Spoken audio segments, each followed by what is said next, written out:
Léa Salamé s'est imposée, depuis ses débuts dans le milieu en 2014, comme une journaliste radio et télé incontournable.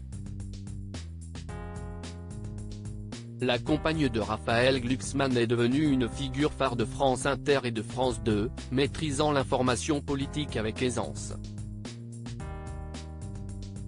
Et elle a de qui tenir, puisqu'elle est la fille de Ghassan Salamé, d'origine libanaise, qui a été ministre de la Culture dans son pays pendant 3 ans, durant les années 2000.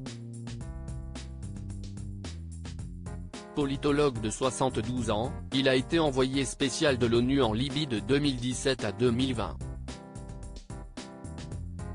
Vendredi 3 novembre dernier, le père de Léa Salamé était invité sur les ondes de la radio au sein de laquelle travaille sa fille. Professeur de relations internationales exerçant à Sciences Po Paris, il a ainsi accepté de participer à l'émission du Grand Entretien, pour évoquer la guerre israélo-palestinienne.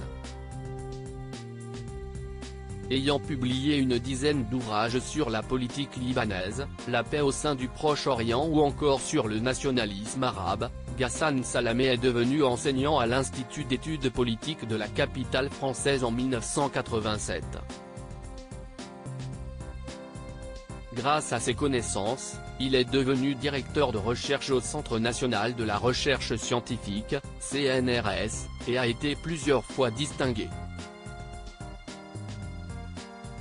Supérieur à de Raphaël Glucksmann à Nicolas Demorand, ces hommes qui ont marqué la vie de Léa Salamé, une fille fière de son papa, autant qu'il l'est d'elle. Il a notamment été nommé chevalier de la Légion d'honneur en France en 2003, a obtenu le Grand Prix de la francophonie de l'Académie française la même année, et a, en 1996, reçu un prix spécial de l'Association des écrivains de langue française.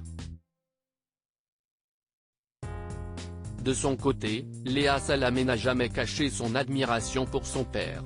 Dans l'émission Passage des Arts, diffusée en novembre 2020, elle confiait qu'il était un père oriental, mais étonnamment très féministe. Ravi d'avoir eu 2 filles et pas de garçons, Ghassan Salamé a toujours expliqué avoir été fier de sa famille, en précisant qu'il voulait qu'elle réussisse. Il était obstiné à nous dire « Je ne veux pas que vous dépendiez financièrement d'un homme. C'est la première des libertés », affirmait la journaliste auprès de Claire Chazal. Article écrit avec la collaboration de 6 médias Crédit Photo, Coadic Guirec.